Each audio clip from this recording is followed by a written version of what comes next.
পক্ষ থেকে জানাই আন্তরিক মোবারকবাদ।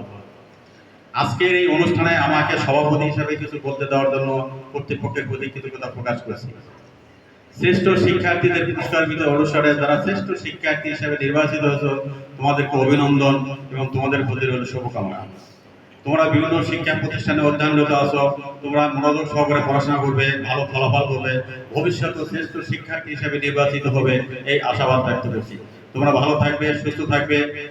মাইলস্টোন স্কুল অ্যান্ড কলেজে বিমান দুর্ঘটনায় যারা শহীদ হয়েছেন তাদের রুহের মাগফিরাত কামনা করছি এবং যারা আহত হয়ে বিভিন্ন হসপিটালে চিকিৎসাধীন অবস্থা আছেন তাদের সুস্থতা কামনা করছি।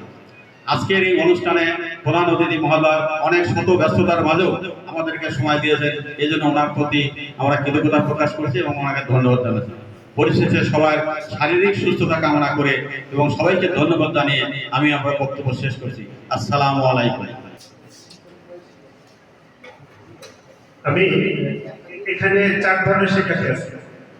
ইন্টারমিডিয়েট 2023 এবং এসএসসি ম্যাট্রিক 2023, অনুরূপভাবে ইন্টারমিডিয়েট 2022 এবং ম্যাট্রিক 2022। আমি প্রথমে ইন্টারমিডিয়েট 2023 এখানে যারা পার্টিসিপেট শিক্ষার্থী যারা আছে, শিক্ষার্থী অথবা তার শিক্ষার্থী না থাকে তার অভিভাবক একজন করে আসবেন মাত্র। ইন্টারমিডিয়েট 2023 আমি ডাকতেছি প্রথমে মোহাম্মদ মাহমুদুল হাসান সাইদ, আত্রাই আলী মাদ্রাসা শিক্ষার্থী। আমি আগেই থেকে সাথে সাথে 2023 সালে যারা ইন্টারমিডিয়েট সবাই কাজ জানাতে যাচ্ছে 2023 সালে